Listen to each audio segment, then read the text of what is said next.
Okay, we're doing 9.5, Tech Math 2, 9.5, Red Book, page 405. We're working on the trig identities again. So before we start in on the problems for 38 and 42, let's take a look at 36. 36 kind of lays down what we get to use. The reciprocal identities, the ratio identities, and the Pythagorean identities. And so now in the videos before, we talked about these on 9.3 and 9.4 on how, these came about, basically. Basically, every one of these, if you divide everything by cosine, you'll get this. If you take this and divide everything by sine, you'll get that. And so for 38 and 42, 38 is pretty easy. They just want us to put in, they want you to put in the missing piece, if you will. So sine squared plus what is equal to 1? Well, you just go back up here and go, well, the missing piece is cosine squared theta. Blank plus 1 is secant squared theta. Well, that's tangent. And then 1 plus cotangent squared is equal to, and that's going to be cosecant squared. 42 is a little tougher. 42, they want us to find 4 different ways to write down these combinations of these things that would get you the sign. So like the easiest one is probably like 1 over the cosecant theta. Because now think about that. That's 1 over sine. And so if I multiply top and bottom by sine, or if I think about it as the divisions of, look, 1 over the cosecant theta is actually 1 over sine, which is actually, if we go from, like, this is how physics people write it all the time with the divide, like that, fractions over fractions. Let's write it like a math person. 1 divided by 1 over sine. And then we never divide fractions. We multiply by the reciprocal. And voila, sine.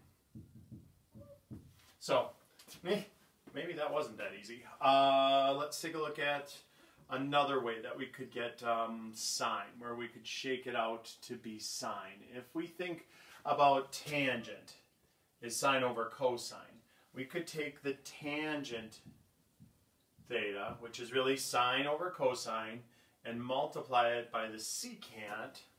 Or no, not the secant, just regular cosine, sorry, just regular cosine. And that would do it. Tangent theta times cosine theta. This is sine over cosine, this is cosine over 1, cosines would cancel, boom, we're right back to sine. How about, let's see, did they use any? Yeah, they did. Okay, so look, if we take this and solve it for sine, we would subtract the cosine squared over to the other side, so we would have 1 minus cosine squared theta, but that would be sine squared, so to get rid of it, we'll put a square root over that thing. And so that one, not the easiest thing ever. And then, what else could we do? Tangent, cosine. They have one other one in the book. They have cosine over cotangent. So what they basically did was took this and cross multiplied and solved it. If we think about that, that's here, I'll do that down here. Sine theta cotangent theta equals 1 times cosine theta. And then if we just divide out the cotangent. So then we have cosine theta over cotangent theta. And that would also be sine. So that's 9.5. Let's take a look at 9.6, proving identities. We're not going to do a lot of those. We'll do 2 proofs.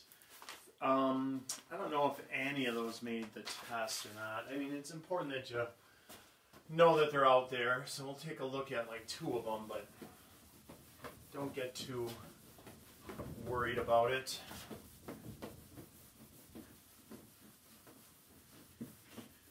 Again, in when I taught trig, this was a big deal. This is a big chapter. A lot of practice in on that one.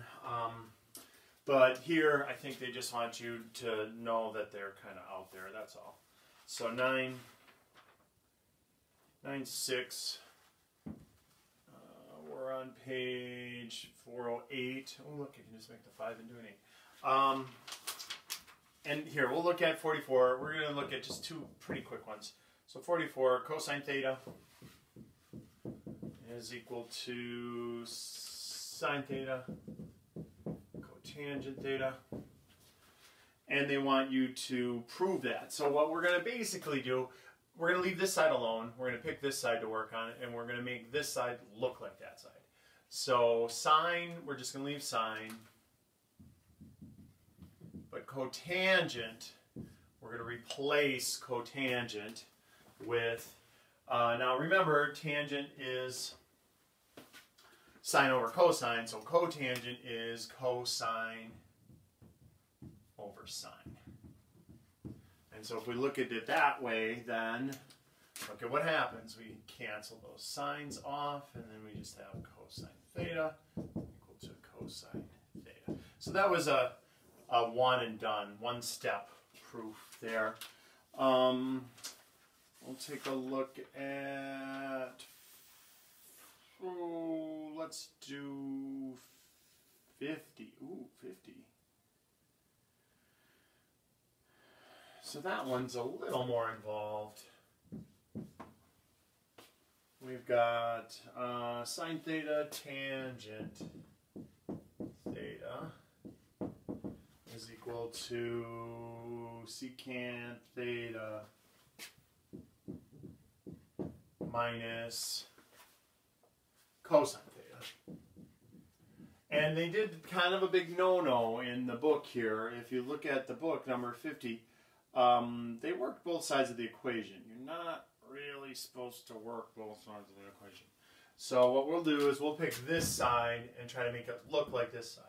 So instead of secant, I'm going to rewrite that as 1 over cosine theta minus cosine theta over 1.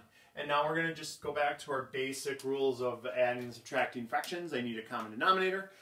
Between cosine and 1, that would be cosine. So I'm going to multiply this top and bottom by cosine. And so now look at what we got. We got 1 minus cosine squared theta over cosine theta. Well, 1 minus cosine squared theta is actually, if we look at sine squared theta, oh, you can't see that though. We'll do it over here. If you look at sine squared theta minus, or plus cosine squared theta, that's equal to 1. And so if we just red rover that over, minus cosine squared theta, so this is a substitution I can do. Sine squared theta is equal to 1 minus cosine squared theta. So since 1 minus cosine squared theta showed up right there, we can replace it with a sine squared theta. So we got sine squared theta over cosine. And now this is what we want. We want sine tangent. Well, let's split up the band here. We're going to go sine theta all over cosine theta. And then we'll just kind of say that's over 1 times that. That's sine theta. Sine over cosine is tangent theta. And so there we are. Same thing.